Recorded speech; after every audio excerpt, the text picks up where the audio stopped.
اس سے پہلے کیا ہے، ہمارے اندر اس بات کا استحضار ہونا چاہیے، اس بات کا خیال اور دھیان اور توجہ اور استحضار ہونا چاہیے کہ ہم کہاں پہنچے، کس کے استقبال میں ہم لوگ کھڑے ہیں۔ آج 4 o'clock میں جمعہ کی نماز میں بڑی پیاری بات بتائی مفتی صاحب، ایک تابعی تھے ابو فضل رحمۃ اللہ علیہ، وہ فرماتے تھے کہ ہم لوگ تابعی رمضان کا استقبال 6 مہینے پہلے سے کرتے تھے، 6 مہینے پہلے سے مانگتے تھے یا اللہ تو ہمیں رمضان کے لیے سلامت ہے اور ہمیں رمضان میں سلامتی سے پہنچا، آدھا سال پہلے سے اس کی تیاری میں لگ جاتے تھے، اور رمضان کے بعد 6 مہینے اور اللہ سے مانگتے کہ اللہ جو کچھ رمضان میں ہوا ہے خیر اسے قبول کر لے اور جو کمی ہوئے اسے معاف کر لے۔ 6 مہینے پہلے سے تیاری اور استقبال میں لگتے تھے، اور 6 مہینے بعد تک اس بات کی دعا اللہ سے کرتے کہ جو غلطیاں ہو گئیں اسے تو معاف کر ڈال، اور جو پسند آ گیا اسے قبول کر دے۔ قبولیت کی دعا 6 مہینے تو اللہ تعالیٰ خود فرماتے ہیں اللہ کے نبی صلی اللہ علیہ وسلم کے ذریعے کہ تم لوگوں کو یہ معلوم ہو جائے کہ رمضان کیا ہے تو تم سب اس کا ارادہ اور تمنا کرو کہ سال بھر رمضان کرو، سال بھر رمضان، ایسی بڑی نعمت ہے، ایسی بڑی دولت ہے، اللہ ہمیں سمجھ نصیب فرمائے، آمین، قدر نصیب فرمائے۔ آمین۔ تو کیا لینے آ رہے ہیں، کیا لینے آ رہے ہیں؟ فرمایا کہ ہم سے اللہ کا وہ تعلق لینا چاہتے ہیں جو تعلق ہمیں اللہ کا بنا کے رکھے۔ وہ کہاں سے حاصل ہوتا ہے؟ وہ تقوی سے حاصل ہوتا ہے، وہ تقوی سے حاصل ہوتا ہے کہ تقوی سے اللہ کا ایسا تعلق نصیب ہوتا ہے جو بنا تقوی کے کبھی بھی کسی کو حاصل نہیں ہوتا۔ وہ کیسا تعلق ہے؟ ڈر، ایک عجیب ڈر ہے جو کوئی اور ڈر کے اندر یہ کیفیت نہیں ہے کہ انسان میں اگر کوئی چیز کا ڈر آ جاتا ہے تو انسان اس سے دور ہو جاتا ہے، جس سے ڈرتا ہے اس سے گھبراتا ہے، جس سے ڈرتا ہے اس سے گھبراہٹ اور اس سے دوری ہوتی ہے۔ لیکن یہ تقویٰ ایسی نعمت ہے کہ جس سے ڈرتا ہے، جتنا ڈرتا ہوتا قریب ہو جاتا ہے، جتنا ڈرتا ہوتا قریب ہو جاتا ہے، اور جتنا ڈرتا ہوتا اطمینان بخش ہو جاتا ہے۔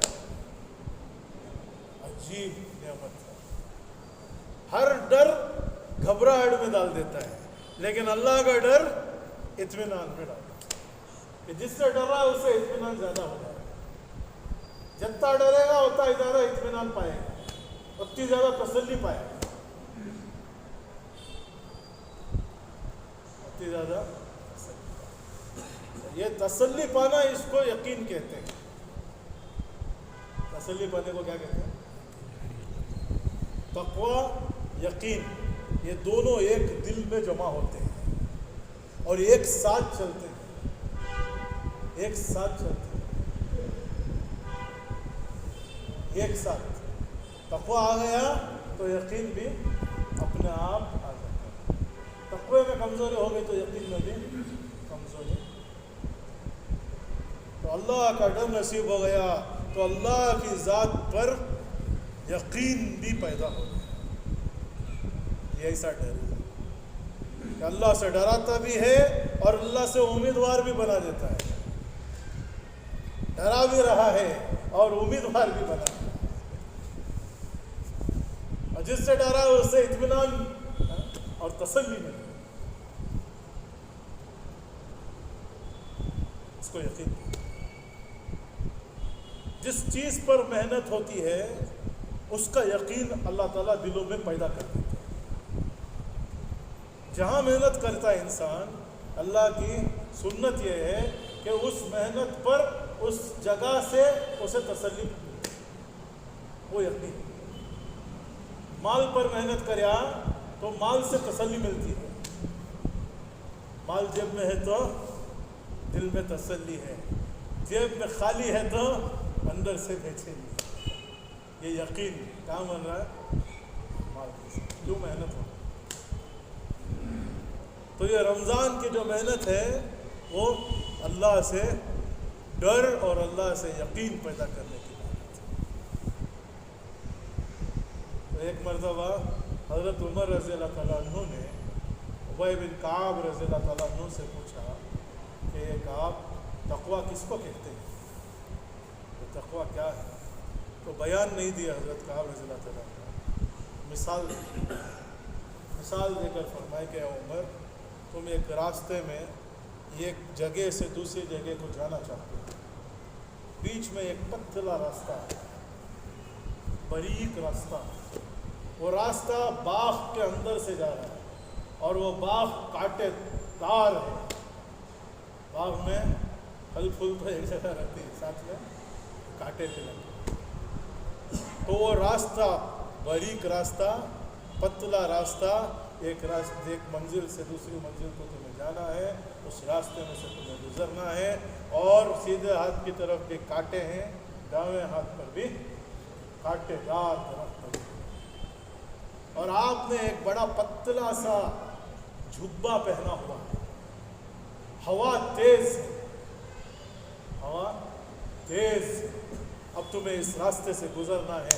تم اس راستے سے کیسے گزرو؟ کیسے گزرو؟ حضرت عمر رضی اللہ تعالیٰ عنہ نے عرض کیا، فرمایا کہ میں تو یہ کوشش کروں گا کہ میں اپنے جبے کی حفاظت کروں، میرے جبے کو حفاظت کروں، مضبوطی سے اسے تھام لوں، اور آہستہ سے اپنے آپ کو بچاتے ہوئے اس راستے سے گزرتا۔ تو فرمانے لگے اسی کو تقویٰ کہتے ہیں، اسی کو تقویٰ کہتے ہیں، کہ زندگی کا راستہ ہے، ایک منزل سے دوسری منزل پر آپ کو پہنچنا ہے، اس راستے میں چبھنے والے کانٹے بہت زیادہ ہیں، وہ تمہارے اندر کی خواہشات ہیں،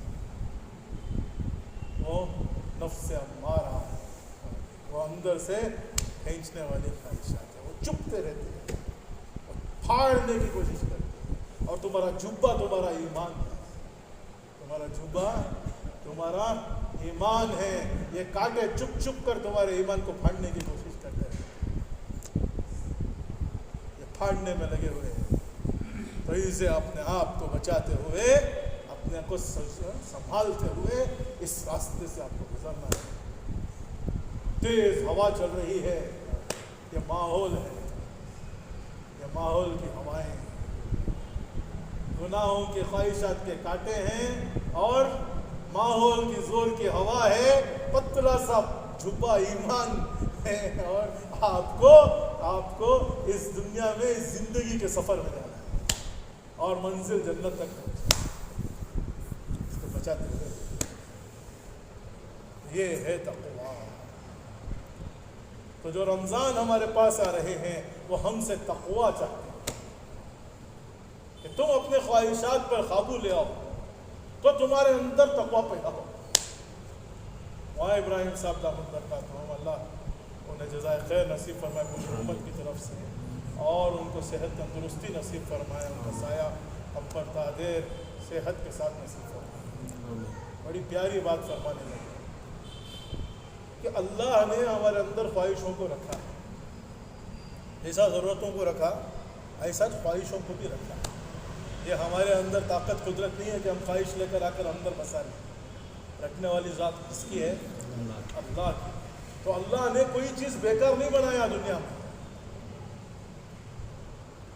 دنیا کے اندر پھیلے ہوئے سانپ اور بچھو جو ہیں ان کو بھی کچھ کام دیا ہے، تو وہ بھی کچھ کام میں لگے ہوئے ہیں، تو یہ خواہشات کا کیا کام ہے؟